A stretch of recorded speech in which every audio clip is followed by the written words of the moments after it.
"Who's watching us?" the enemy sniper whispered into his radio, moments before the static swallowed his voice. In a span of 18 months, 90 American soldiers had died in that valley, each taken out one by unseen ghosts no one could trace. Then, Staff Sergeant Prue Quinn arrived, carrying her rifle and a weathered notebook filled with Sergeant Devlin Quinn's lessons, and the sort of patience that could turn predator into prey. What she achieved in those ragged mountains didn't just end the slaughter. It made battle-hardened men afraid of the dark itself. At 29, Staff Sergeant Prue Quinn had spent 7 weeks in Kerith Province when she stepped into the briefing room at Outpost Iron Ridge and saw the wall, covered corner to corner with photographs. 90 faces. 90 names. 90 soldiers killed by sniper fire in Talmar Gorge over the past 18 months. The intel officer called it the region's deadliest sniper zone. Everyone else just called it a graveyard. Prue stood 5'6", about 140 pounds, raised in rural Wyoming, where a Vietnam veteran had taught her marksmanship with the kind of precision that never missed a target. She spoke rarely, in that quiet way that made others think she wasn't paying attention, but she caught everything. How shadows lengthened, how the wind slid through the trees, how men's voices faltered when fear slipped in, but pride kept them from showing it. She served as a sniper with the 101st Airborne's counter-sniper unit, sent to stop the nightmare that had taken nearly 100 lives. The mission sounded simple: find the killers and end them, but nothing in Talmar Gorge ever was. Before we go on, drop a comment and tell Major Tom's Tales where you're watching from. And if stories like this deserve to live on, hit subscribe so we can keep sharing them. Sergeant Devlin Quinn, her grandfather, had been a Marine sniper in Vietnam. He came home in 1971 with a silver star he never talked about and a leather-bound journal he kept locked away. When Prue turned 12, he began teaching her to shoot. Not by knocking cans off a fence, but the way he'd learned at Camp Pendleton back in '66, breath control, trigger discipline, reading terrain, mastering patience, the deadliest weapon of all. By 16, she could follow moving targets at 600 yards and read the wind by the bend of grass. Her grandfather told her shooting was math and stillness, but real hunting meant knowing your enemy better than he knew himself. The finest snipers, he said, weren't the ones making impossible shots. They were the ones who didn't have to, because they already knew exactly where their mark would stand. At 19, Prue joined the infantry, later applying to sniper school at Camp Redstone. After her first Iraq deployment, she graduated second in her class. Her instructor told her she had the best fieldcraft he'd seen in 5 years, but needed to trust her instincts more. And she did. By her third tour, Prue Quinn wasn't just squeezing triggers. She was solving problems others hadn't even noticed. 2 months before shipping out to Sarin Province, her grandfather, Devlin Quinn, passed away, leaving her his old journal, pages of hand-drawn maps, notes on enemy habits, and one haunting line scrawled across the end: "The hunter who moves first loses." She carried that book everywhere. The next briefing was led by Colonel Rourke, a lieutenant colonel who had lost 11 men to sniper fire in the past 4 months. Standing before that wall of lost faces, he told the room they'd exhausted every option. Counter-sniper teams, longer patrols, even air cover had been tried. Nothing had worked. The enemy struck in pairs or trios, shifting positions constantly and leaving no trace. They hit from 400 to 700 meters, most often during patrol shifts or when convoys paused, then vanished like smoke before anyone could react. When Colonel Rourke turned to Prue and asked if she had a plan, she answered she needed 3 days to study the ground and the rhythm of the strikes. Captain Mason sneered that there was no time for theory. They needed boots on dirt, not notebooks and tents. Another officer muttered they'd already sent their best, and the shooters were simply better. Prue calmly requested every after-action report and the grid coordinates for each engagement.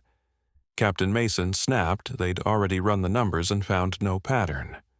She didn't argue. She repeated her request. Colonel Rourke handed over the files. That night, by the dim light of her tent, she spread 68 reports across the floor and began plotting them out. Using Sergeant Devlin Quinn's journal as her compass, she hunted details others had missed. The hour of a contact, the weather, patrol direction, even the sun's angle in the sky. By Zorro 300 hours it snapped into place. The shooters weren't random. They followed a method. Sitting cross-legged amid the papers, she thought of the 90 faces on the wall, most younger than her, some not even finished with the first tour, all with families waiting on answers that might never come. Her grandfather's line echoed, "Every sniper is a puzzle, and to solve one you have to think like him. Not only tactically but emotionally. What terrified him? What comforted him? What made him feel untouchable?" Those answers would give away his next move. She flipped through the journal and found a sketch of a small village in Terran province with a note. They always return to high ground. Familiarity feels safe. Discipline becomes routine, and routine can be predicted. Looking back at her map, she saw the clusters. Attacks trace 3 ridgelines overlooking the main supply road through Talmar Gorge. The snipers struck in the morning and late afternoon when the sun dropped and shadows grew long. They rarely fired more than 2 rounds from any perch. Yet those perches formed a pattern, a rotating cycle that cycled them back to the same sectors every 8 to 10 days. They weren't phantoms. They were methodical, well-trained, running a system that had kept them alive for a year and a half. Systems can be torn. You only have to find the seam. Prue laid out her analysis. The next morning, Colonel Rourke explained the enemy rotated through 3 main hide sites on ridgelines that offered overlapping angles onto the valley road, using rock shelves, tree lines, and dry stream beds for concealment while limiting mobility. If she could predict which hide they'd pick next, she could be waiting for them. Rourke asked how sure she was. She said 70%. He said that wasn't enough. She said 70 was better than 0, which was what they had. Captain Mason called it a waste, and warned sending her alone risked adding another photograph to the wall if she died. Rourke overruled him and greenlit the OP with mandatory radio check-ins every 12 hours for accountability. Prue slipped out before dawn with her M210 enhanced rifle, a spotting scope, 4 days of rations, and Sergeant Devlin Quinn's journal. The M210 was chambered in .300 Winchester Magnum and was effective well past 200 meters. She hadn't planned to shoot at the rifle's maximum range, but wanted that choice if the fight demanded it. She set up on a ridgeline, roughly 1,500 meters south of the position she believed they'd use next. Her hide was shallow, camouflaged with local brush, and oriented so the afternoon sun would blaze behind her. Then she waited. Day 1 passed in silence. On day 2, a patrol below was hit from about 800 meters north. 2 soldiers down. She listened to the radio chatter, watched the medic rush forward, heard the medevac call through her scope, but couldn't take a clean shot before the enemy faded away. Day 3 offered nothing. On the 4th, just after 1,500 hours, she finally saw movement. 2 men crept into a rocky ledge 600 meters northeast of her, moving slow and deliberate. One carried a scoped rifle, the other a spotting scope and radio. They settled between boulders in a shallow dip with a clear view of the road where convoys always paused for IED checks. Prue steadied her breath and ran the numbers. Range 610 meters, wind northwest 8 to 10 miles an hour. She was 40 meters higher than her targets, temperature in the high 80s. She adjusted for elevation, fine-tuned her scope, and watched the heat waves ripple off the stone, a thin mirage that warped the air and blurred her sightline. Her grandfather's rule echoed.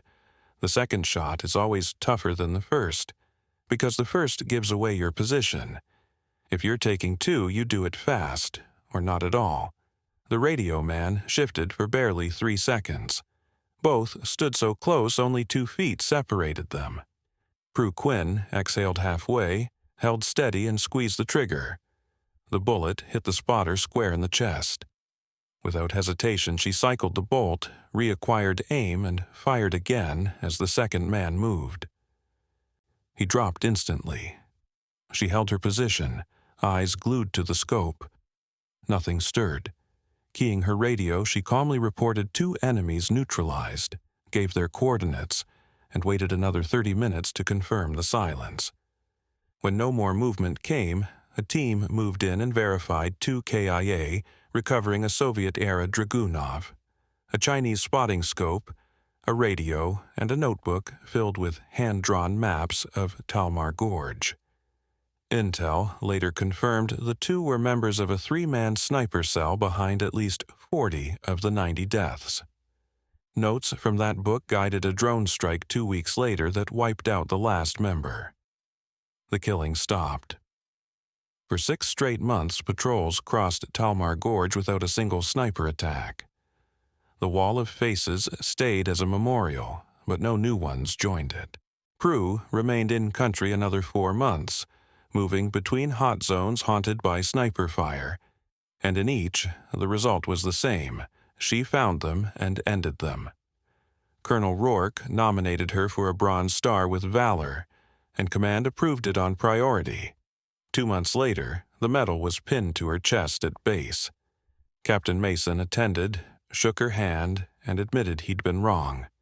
She accepted it quietly and moved on. Back in the States, she was reassigned to the marksmanship unit at Camp Redstone, where she spent 3 years teaching young snipers the lessons Sergeant Devlin Quinn had taught her: patience, observation, and the truth that every enemy was still human, ruled by fears, habits, and routines. The sniper who learned those would always win. She kept her grandfather's journal in her kit, often rereading its last line: "The hunter who moves first loses." She began passing that wisdom to every student who walked through her door, just as her grandfather had once passed it to her. It had been true in Vietnam, true in Sarin Province, and it would stay true in every war that followed, fought by those who learned from the past and refused to let their brothers and sisters die for nothing.